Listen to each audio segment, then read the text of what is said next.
சொல்றான் பாருங்க. நம்பி கட்டுற கதையெல்லாம் எடுத்து போட்டு பம்பளுக்குறாங்க உடனே.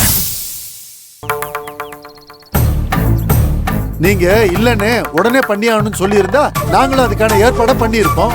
ஆனா இப்படி யோசிச்சிருக்க மாட்டோம். எங்களுக்கு இப்ப பேசுனது மனசுக்கு எவ்வளவு கஷ்டமா இருக்கு தெரியுமா?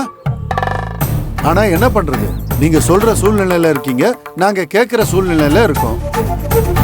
ரொம்ப பேசி இருக்கிற சொந்தத்தையும் நாங்க இழக்க விரும்பல. நாங்க கிளம்புறோம்.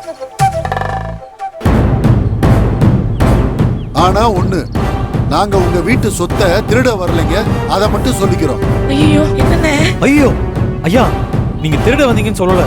நீங்க சொல்லலனாலும் இதுக்கு அதுதாங்க அர்த்தம். அது கூட தெரியாம நாங்க இத்தனை வருஷம் வாழ்ந்திருக்கோம். இத பாருங்கம்மா, இந்த வார்த்தையெல்லாம் எங்களுக்கு புதுசா இருக்கு, ரொம்ப கஷ்டமா இருக்கு. அப்படிலாம் சொல்லாதீங்கண்ணே. என்ன இப்படி பிரிச்சு பேசுறீங்க? நீங்க சொல்றது எல்லாம் சரிதான். அதுக்காக இப்படி குறை மனசோட கிளம்பிடாதீங்கண்ணே. மாப்பிள்ள, நீங்களாவது அம்மா அப்பாட்ட எடுத்து சொல்லுங்க. இங்க பாருங்க, இனிமே அந்த மாதிரி தப்பு நடக்காது. நான் சொல்றேன்ல, உள்ள வாங்க மாப்பிள்ள. இல்ல மச்சான், நாங்க எல்லாம் உரிமையோட தான் உங்ககிட்ட பழகுறோம். அடிச்சாலும் பிடிச்சாலும் நீங்க எங்களை புரிஞ்சுப்பீங்க. ஆனா உங்க பொண்டாட்டி அவங்க வேற வீட்ல இருந்து வந்திருக்காங்க. அவங்களுக்கு இதெல்லாம் புரியாது. நாளை பின்ன அவங்க மனசு கஷ்டப்படும். எதுக்கு வம்பு மச்சான்? உங்க பொண்டாட்டிக்கு எங்களை பிடிக்கல, அவங்கள மீறி எங்களால வர முடியாது. மாப்பிள்ள அப்படியெல்லாம் சொல்லாதீங்க. பொண்ணை பாருங்க மாப்பிள்ள, நீங்க தான் மாப்பிள்ளைன்னு சொல்லி அவ ஒரு கனவே கண்டுகிட்டு இருக்கா. அவளை வேணான்னு சொல்ல போறீங்களா? அவ மனசை கொஞ்சம் பாருங்க மாப்பிள்ள. உள்ள வாங்க மாப்பிள்ள. பூங்குடி, நீ என்ன அர்த்தத்துல பேசிருப்பேன்னு எனக்கு தெரியும். ஆனா அத அவங்க சரியா புரிஞ்சுக்கல. உன்னால இந்த கல்யாணம் நின்னதா வரக்கூடாது. அதனால நீயே பேசி அவங்களை உள்ள கூட்டிட்டு வா. ப்ளீஸ் பூங்குடி, உள்ள கூப்பிடு.